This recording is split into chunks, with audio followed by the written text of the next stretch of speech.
Guys, আজ হচ্ছে পৌষ সংক্রান্তি। তো তোমাদের ঘরে সব্বার ঘরে আর কি পিঠে পায়েস এগুলো হয়েই থাকে পৌষ সংক্রান্তিতে। তো প্রতি বছরে তো আমি পৌষ সংক্রান্তিতে পিঠে করি না, লাস্ট ইয়ার করেছিলাম। আর প্রতি বছরই মায়ের বাড়ি থেকে দিদির বাড়ি থেকে পিঠে আসে আমার বাড়িতে। তো লাস্ট ইয়ার করেছিলাম, তো ভাবলাম যে চলো এই বছরও করা যাক। তো বরকে বলেছি নারকেল নিয়ে আসতে, সমস্ত কিছু গুছিয়ে নিয়ে এসেছে।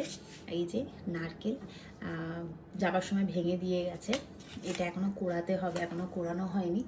আর আমার তো ভীষণ ভালো লাগে পাটিসাপটা খেতে, তাই আমি এখানে পাটিসাপটা করব। একটু পায়েসও ইচ্ছা আছে করার, দেখা যাক কী করি। তো সেগুলো তো তোমাদের সাথে শেয়ার করবই। আর আমি পাটিসাপটা করবো বলে এখানে চালের গুঁড়ি, সুজি আর ময়দা আর সামান্য একটু নুন মিক্স করেছি।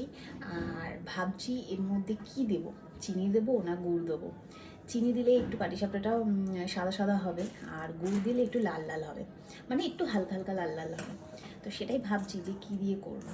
তো তোমরা অবশ্যই জানিও যে তোমাদের কোন পিঠেটা খেতে ভালো লাগে, কমেন্ট বক্সে জানিও। আর তোমাদের বাড়িতে কী কী পিঠে হচ্ছে সেটাও জানিও।